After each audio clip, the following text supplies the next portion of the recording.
the whole direction of trade policy over the last 80 years has been to reduce barriers and to encourage world trade. And it's grown enormously, 45-fold in volume terms since the Second World War. And it's been a great boon. And this is going in the opposite direction. It will make the economy less efficient, as a Trump advisor boasted that it would. And a less efficient economy is going to be one where growth is slower and prices are a bit higher. And that's not good for US citizens. It's not good for citizens in the rest of the world either. Donald Trump has fired the head of America's Bureau of Labor Statistics hours after it reported worse than expected job numbers. The US president claimed on social media the commissioner had rigged figures to make the Republicans and me look bad. Well, US stock markets fell after the unprecedented move by the White House. The markets have already been jittery after the president announced new tariffs on many countries around the world. Let's speak to Philip Coogan, who's economist and author of The Economic Consequences of Mr. Trump, What the Trade War Means for the World. Morning to you, Philip. Morning. So first of all, tell us about this statistician that Donald Trump sacked. What exactly had she done that so upset Trump? And is there any justification in it? Well, she hasn't really done anything. She runs the agency. The statistics are compiled by her staff. There's about 2,000 staff there. And they estimate the change in workforce in the US economy by asking companies around the country whether or not they have hired new workers or fired workers. And what often happens is that many of those companies don't reply instantly. So you get an initial guess, and then as further information comes in, as the other companies reply, you revise the figures. This is a process that's been going on for decades. And this can lead to some quite big revisions at turning points in the economy. There's also an issue of statistical sort of seasonal adjustment. Sometimes around Christmas, retailers hire more employees, and then in January they let them go again. This kind of thing happens all year. So this is all part of the normal revision, and she didn't do it. The agency did, but she's got fired for it. As we said, the job numbers were worse than expected. What is the state of the US economy right now when we bear in mind particularly tariffs? So if you look at the first half of the 2025, the economy grew by an annualized rate of about 1.2, 1.3%. In 2024, under President Biden, it grew by 2.8%. So there's been a marked slowdown, and it's not really surprising because of all the uncertainty caused by the tariffs. And nor is it surprising that employers would hesitate about hiring people until they figured out what rate the tariffs finally settled at. And we have also to throw in here that the Trump administration has drastically cut down on immigration. The rise in the labor force over the last couple of years in the US has been almost entirely down to immigration. So without immigrants, then the labor force isn't going to grow as fast. And if the labor force isn't going to grow as fast, then the economy isn't going to grow fast either. When you're talking about the impact on the economy, that slowing growth because of the uncertainty around tariffs, is it the uncertainty that's causing the problem? Is it the tariffs themselves, or is it a combination of the two? I think in the first phase, it's been the uncertainty, because if you remember, on April the 2nd, he announced this vast swathe of tariffs around the world, including on uninhabited islands. A week later, he postponed them.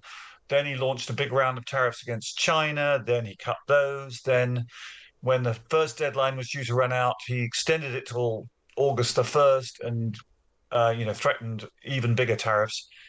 So all of that has been playing out. There's an interesting example in the FT the other day about a can of Belgian beer, if that's imported to the US. It's not just you have to pay a tax, the 15% tax the EU will face, the EU tariff has been imposed on the beer, but the aluminium in the can gets taxed as well. So then you've got to work out where the aluminium was smelted to determine what sort of tax rate that it might face. So it's very, very complicated. And when things get complicated, then businesses hesitate and then things slow down. I just wonder longer term when deals have been cut, and Trump is cutting those deals, isn't he? Gradually, he's going through with different countries. Further down the track, when all of the tariffs are stabilised, I suppose, and there are tariffs being paid, could that help grow the economy? Could it ultimately, further down the track, do exactly what Donald Trump hoped it would do? Well, it's hard to know exactly what he hopes it'll do because obviously he has many different goals. One is to raise revenues. If you raise revenues from tariffs, then you're not discouraging imports. But it seems like he wants to generate more manufacturing jobs. And manufacturing jobs have declined in the US as they have around the developed world. And that's largely down to technology rather than trade.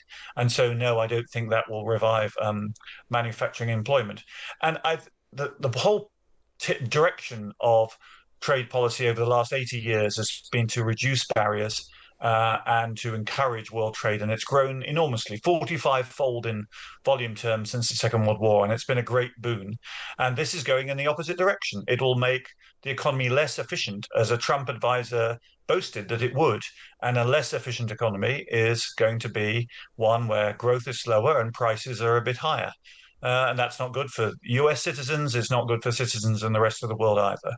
Of course, Trump is exerting a lot of pressure, isn't he, on the Federal Reserve to cut interest rates, unsuccessfully so far. Successful. He will probably replace the Fed chairman next year, and he may appoint someone who he says is going to be chairman later this year. So there's a sort of shadow transfer of authority. But he's being contradictory. So he said in his tweet yesterday that the economy is booming. Well, if the economy is booming, you don't need to be cutting interest rates, do you? And so at the moment, inflation has been rising in the last couple of months. It's above the Fed's target. It would be very odd for the Fed to be cutting rates. Now that we've seen these labor numbers, then it kind of makes more sense. If the labor market's slowing, then the Fed should cut rates. But of course, President Trump has just said the labor numbers are made up. So if that part of his story is true, then Fed shouldn't be cutting rates. What impact will it have globally? What is going on? How much of the ripple outs will we feel with what Trump's doing? Well, it depresses global economic activity, and it has big impacts on particular nations. Lesotho is a good example, which had faced 50% tariffs because it makes clothing for the US market. He's cut that rate to 15%, but there was a report in the New York Times. Many of the factories have already shuttered because US importers had cancelled their orders. So there's a likely rise in poverty in Lesotho. Lesotho has a trade surplus with the US. It's entirely surrounded by South Africa, so that's where it imports all its things from. So it couldn't ever import enough from the US to balance its trade. You've got Syria. Syria is a good example. A month ago, Trump abolished sanctions on Syria to try and encourage the recovery of the Syrian economy. On Thursday, he imposed 41% tariffs on Syria, the second highest rate he imposed on anyone in the world. Are you trying to encourage Syria, or are you trying to slap it down? Again, it's entirely inconsistent. I mentioned before that he's not playing four-dimensional chess in this. He's kind of playing darts with a javelin, and all that happens is destruction of the board and danger to everybody around him. So are you saying that Trump is economically illiterate, or is it the fact that he is just doing things very differently? I think it's illiteracy. I mean, Adam Smith developed the idea that trade is good, and that saying that exports are good and imports are bad was silly in 1776. So that was 250 years ago. And most world leaders have absorbed that message over the time. There's an argument for restricting trade on, sensitive areas like defense, possibly semiconductors. There's an argument when you're a poor nation, maybe you want to protect your industries from the big nations for a while until they get established. But none of that really applies to anything they're doing. So Brazil is another example. It's being slapped with 50% tariffs because he doesn't like that Bolsonaro is being prosecuted, but he's exempted orange juice from those tariffs to save US consumers, but not coffee. So Americans will be paying more for their coffee, and the Brazilians, of course, will go around and sell their coffee to other countries like us who are not imposing tariffs on it. So it's very hard to establish a rationale in all of it, and it's just unfortunate he's because the US is such a dominant economy in the world that everybody else has to try and deal with him, and it's disruptive to global activity and the politics of the West. The US used to be the reliable leader of the West, and it isn't anymore.